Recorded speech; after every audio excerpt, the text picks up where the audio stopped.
Hello everyone and welcome to this video जहां पे मैं प्रेडिक्ट करूंगा कैट 2025 का टेस्ट कैसे हो सकता है. So we will try to look at the kind of passages that we are going to get, the kind of DILR sets that we are going to get and the level of difficulty of all three sections. तो एक एक करके start करते हैं. पहले तो overall thoughts क्या होंगे. Now I don't expect any major changes this year purely because the amount of time, the sectional time limits, everything has remained more or less the same. So structure wise मैं कोई major changes expect नहीं कर रहा हूं. I am still expecting 68 questions. I'm not even expecting a change in the number of questions जैसे last year हुए थे. So 24 questions in VARC, 22 in DILR and 22 in Quant is what I'm expecting. उसके बाद 40 minutes per section का भी timeline more or less same ही रहना चाहिए. I don't see that changing as well. And in terms of the entire experience, be it rough sheets, be it the interface, be it the flow of the test, सारी चीज़ें CAT 24 के जैसे ही होंगी more or less. So I'm not expecting any major changes because what happens is if CAT does a major overhaul, typically it announces it during the registration process. So जब 2015 में last time they had done a major change जहाँ पे they had removed sectional time limits or they had added sectional time limits and removed the non-existence of time limits, तो वो वाला जो part था वो उन्होंने बहुत पहले announce कर दिया था. So now I don't think there is going to be any major change as such. Even the official mock tells us that 24, 22, 22 he pattern रहने वाला है. Although they give a disclaimer, but मुझे नहीं लगता कि वहां पे कुछ मेजर चेंजेस होने वाले हैं. Having said that, I am expecting one change to happen during CAT, which we will discuss in the coming few slides. The first thing that I'm talking about is in terms of RCs. I expect 4 passages, 4 questions each to be there in terms of RC.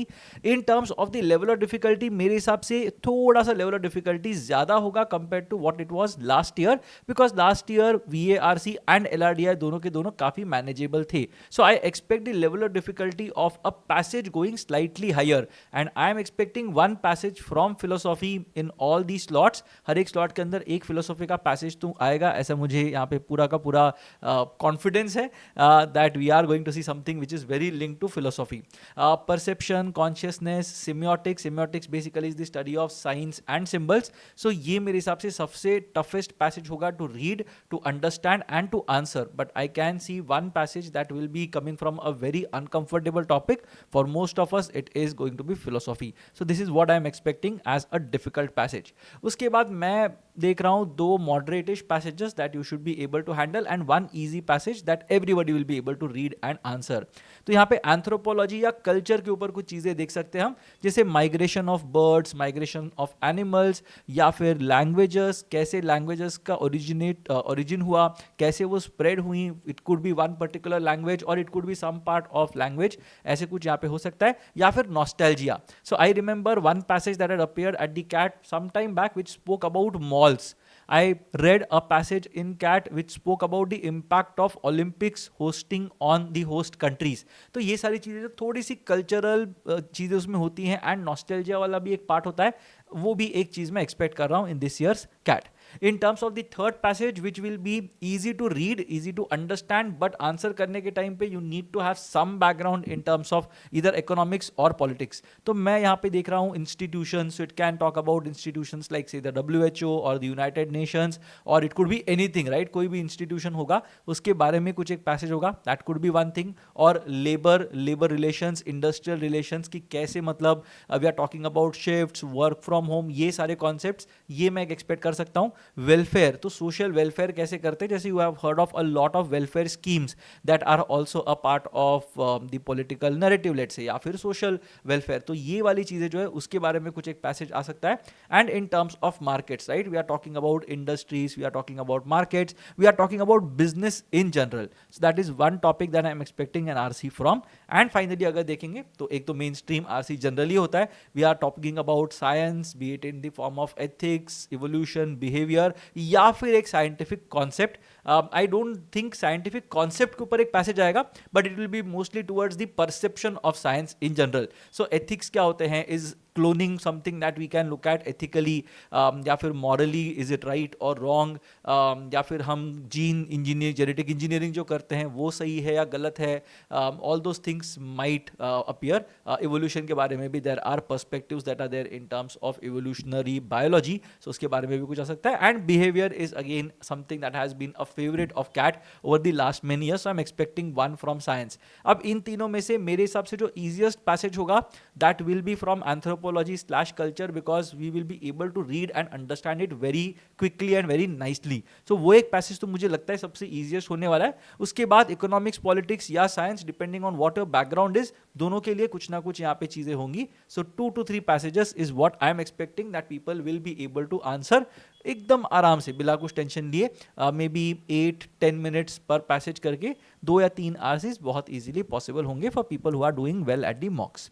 उसके बाद अगर मैं VA की बात अगर करूं, I see a small change happening in VA this year, which will be one of the 2 things. मैंने यहाँ पे पंट लिया है एक चीज पे, बट मैं दूसरी चीज के बारे में बताऊंगा. The first thing is this surprise that I am expecting this year at the CAT, which is jumbled paragraphs. So I'm expecting 2 jumbled paragraphs based questions, because they have been with jumbled paragraphs for a long time, and it is simply not very as in it's not very logical to say that suddenly उन्होंने वो question type को पूरा discard कर दिया. So अगर unaware catch करना है लोगों को, especially from the first slot, they will introduce 2 jumbled paragraphs questions. I like the CAT 23 setup a bit better, purely because वहाँ पे 2 jumbled paragraphs, 2 paragraph completion, 2 odd sentence out and 2 paragraph summary के questions थे. So I am expecting 2 jumbled paragraph questions, jumbled paragraphs to make a comeback in this year's CAT. Let's see how it goes. दोनों theta questions होंगे और दोनों 4 statement वाले questions होंगे. That is the understanding. But I see one moderate and one difficult question. The difficult question will have an unconventional opening. It will not be something along the lines of कि जहाँ पे मैंने full form बता दिया या chronology के context में मैंने एकदम clearly बता दिया. नहीं, the passage will start from the middle. The paragraph will start with an established trend or with an established concept. तो बीच में से शुरू होगा, ऐसा कुछ passage होगा, that is, और ऐसा कुछ paragraph होगा. That is basically my understanding. So jumbled paragraphs के लिए please be mentally prepared. Don't take it lightly will be my suggestion. Odd sentence out, everybody knows how to solve odd sentence questions. मेरे हिसाब से एक easy और एक moderate question आएगा. इसमें difficult question मुझे नहीं दिख रहा आते हुए in terms of odd sentence questions. Paragraph summary के अंदर moderate questions होंगे दोनों के दोनों. You should be able to manage, but you will have to read the paragraphs twice or thrice. वो मेरा एक expectation है. तो यहाँ पे बहुत ज़्यादा time consuming question types हो सकते हैं. So paragraph summaries 2 expect कर रहा हूँ मैं. Of course these are the questions with options. So यहाँ पे of course you will have to kind of be careful, नहीं तो negative marking हो सकती है. उसके बाद paragraph completions जैसे आ रहा है वैसे ही आएगा is my understanding. The other thing is यहाँ पे I can see something new that they might want to try. So उनको अगर try करना ही है कुछ तो मेरे हिसाब से paragraph completion के जगह पे they might try out some other question type, या फिर they will make it a 3-3-2 kind of a thing जैसे normally होता था with 2 questions from odd sentence out and बाकी paragraph summary and jumbled paragraphs 3-3 questions के. But paragraph completion के जगह पे I can see something changing. Instead of maybe giving you a paragraph, they might give you a fill in the blanks kind of a question. थोड़ा vocabulary test कर सकते हैं अगर surprise element introduce करना है तो. maybe बहुत ही outside chance मुझे लग रहा है, but grammar के questions भी आ सकते हैं. now I'm not trying to create panic in your head by saying all these things. मेरे हिसाब से यही होगा format, but in an extremely unconventional setup. अगर थोड़ा वो लोग experiment करने के लिए ready हैं इस साल, then maybe instead of para completions we might see a couple of questions on vocabulary or grammar, which will be not very difficult, manageable होंगे, but वो shock element जो होगा वो ज़्यादा यहाँ पे play करेगा on people's minds, right? So that is what I think about VA. In terms of the number of attempts that are going to be possible, 4 to 6 attempts out of 8 I think will be possible for people who have prepared well. जिन्होंने mocks वगैरह ठीक ठाक दिए उनके लिए तो 4 से 6 attempts definitely possible होने चाहिए. In terms of DILR, I'm again not expecting major changes here. I like the 22 questions, 5, 5, 4, 4, 4 वाला pattern. So I expect that to remain. In terms of the question types that I would want you guys to focus on, सबसे पहले तो graph plus constraints. मतलब graph पढ़ने के लिए बहुत easy होगा, but उसपे कुछ constraints होंगे. There will be some things that you will have to infer from that graph, and then that calculation is going to give you the answer. जैसे last year I remember a very nice set that had come, जहाँ पे graph था जिसके अंदर एक point था जिसके x coordinate y coordinate को दिया हुआ था अपने को, but there was also a circle that was drawn and the area of the circle signified the revenues or something like that. तो वहाँ पे थोड़ा inferential सा ग्राफ होता है. inferential नहीं बोल सकते, fact based ही होता है, but you have to calculate one level deeper. तो उस टाइप का क्वेश्चन कुछ होगा. that is a very strong feeling that I am getting. simple graph नहीं होगा, so I don't see something appearing like say candlesticks for example जो last year हुआ था जिसपे simple ग्राफ था. ग्राफ देखो आंसर करो. बट वैसा क्वेश्चंस नहीं आएंगे, वैसे क्वेश्चंस टिपिकली नहीं आएंगे is my understanding. I would want a graph और I am expecting a graph with some constraints with one level of solving that will be required. Set 2 मैं देख रहा हूँ टेबल बेस्ड सेट, जो जिसमें मतलब मिसिंग वैल्यूज होंगे, weighted average दिया हो सकता है. That is one thing that I am very keen on seeing कि वेटेड एवरेज वाले क्वेश्चंस आ सकते हैं जहाँ पे you don't know the weights of the 4 और the 3 parameters that have been given to you, but final value calculate करके दिया है. And then using equations you have to figure out कि वेट्स क्या हैं, अगर किसी को इतने मार्क्स मिले तो उसको बाकी सब्जेक्ट में कितने मार्क्स मिले होंगे, those kind of questions. I expect this to be moderate to difficult because there will be quite a bit of calculation involve. Decimals वाला एंगल भी यहाँ पे आ सकता है. That is why I am expecting this to be a moderate to difficult set. The third set मैंने star यहाँ पे डाला है because I expect this to be a 5 question set. तो 5 क्वेश्चन सेट के अंदर शेड्यूलिंग सेट की बात मैं कर रहा हूँ यहाँ पे, जहाँ पे multiple processes will be running parallelly, which basically means that let's say for example यहाँ पे if someone is saying that okay process A has to be completed for process B to begin, उसके बाद ही मतलब A होने के बाद ही B हो सकता है, A और B दोनों कंप्लीट होंगे तभी जाके प्रोसेस C होगा. So all these kind of things that will be there, तो वो मेरे हिसाब से एक सेट होगा. And I can see a lot of different eventualities that are going to be possible which will make it uncertain and difficult. तो this is one thing that I am not able to visualize exactly कैसे मतलब यहाँ पे question होगा, which basically means that it is going to be an unfamiliar set and it is also going to have questions that will be uncertain in nature, right? So यहाँ पे uncertainty pro max हो जाएगी, which basically means that this is going to be the most difficult set I think in this test. Set 4 arrangement की बात कर रहा हूँ with some conditions that are involved. So मैं normal 5 people are sitting in a straight line वाले conditions की बात नहीं कर रहा हूँ. Arrangement मतलब it could be anything, right? It could be arranging subjects, arranging days of the week, या फिर random dates दिए होंगे 5 months के अंदर 10 लोगों का मुझे कुछ आइटिनरी डिजाइन करना है, something like that. So that basically becomes a difficult question. So moderate to difficult is what I am expecting यहाँ पे, but an arrangement based set is what I am expecting. And set 5 के अंदर मैं mathematical reasoning की बात यहाँ पे कर रहा हूँ. Mathematical reasoning basically involves something like a crypt arithmetic problem. Crypt arithmetic problem का मतलब ये है in a certain language maths is coded as 5 6 1 2 3 ऐसे कुछ करके दिया हुआ है, and then you have to figure out what happens. या फिर कुछ लॉजिक दिया होगा दैट ओके स्टेप 1 में समथिंग हैपेंस, स्टेप 2 में something happens, people move to the right, people move to the left. या फिर मैथमेटिकल रीजनिंग के अंदर you can also have sets जहाँ पे एवरेज का कुछ कॉन्सेप्ट यूज किया हुआ है, that average of two things has to be between the two numbers, उसके आगे पीछे नहीं जा सकता. या फिर वेटेड एवरेजेस का कॉन्सेप्ट जो मैं टेबल बेस्ड में भी बोला था, something similar can appear here as well, जहाँ पे you have to be very clear in terms of weighted averages जब बनते हैं तब कैसे वो बनते हैं, किसकी तरफ ज़्यादा होगा, एलिगेशन रूल अप्लाई करने की बारी आ सकती है. It might be based on the ages of the members of a family for example. So all these kind of sets are what I am looking at in terms of mathematical reasoning. Something that is related to core quant principles which include averages, percentages and ratios. So ये मेरे 5 sets का form होगा DLR के अंदर. I don't see games and tournaments appearing. I don't see binary logic वाले sets appearing. I don't see cubes का cutting and painting वाले sets appearing. They may appear, but मेरे हिसाब से this looks to be a very strong form in terms of which DLR can be presented to you. I will think that 2 to 2.5 sets are possible for someone who has done decently well in terms of preparation. Last year से थोड़ा सा difficult होगा is my take on the DLR section. In terms of QA अगर बात करेंगे यहाँ पे arithmetic, I see arithmetic making a slight comeback this year. So algebra बहुत ज़्यादा हो गया है. Now if the IIMs want to kind of increase the performance of non-engineers, let's say for example, तो वो लोग prefer करेंगे arithmetic को थोड़ा सा boost करना. So I am thinking that quant is going to be slightly easier compared to last year as well, because 23 के बाद 24 easy हो गया था. I think 25 is going to be easier than 24 in terms of the quant section. So arithmetic के अंदर I am seeing 8 questions that are going to happen. Last year 6 to 7 questions थे across slots, but I am seeing 1 or 2 questions more in arithmetic this year.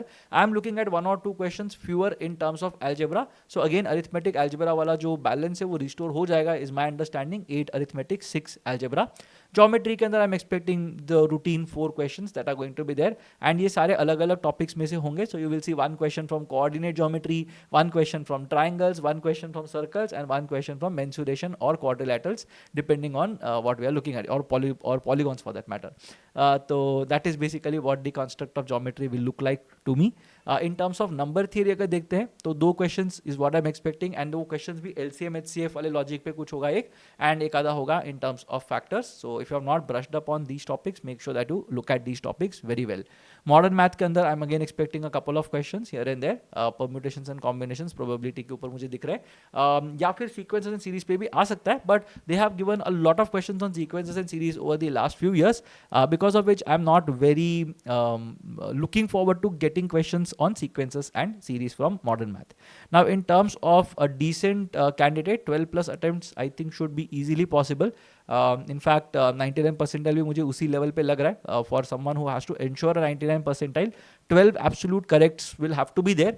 I am sure that ये वाले साल के अंदर जो test होगा उसके अंदर there is, again I am not sure, but I have a very strong conviction that इस बार ऐसे होगा that there will be quite a few people who will attempt 22 questions in QA correctly and come back, जो last 2 साल से नहीं हो रहा. Your toppers, your 100 percentilers have been getting 18 और 20 एब्सोल्यूट राइट्स. सो वो मुझे लग रहा है थोड़ा सा चेंज होगा इस बार.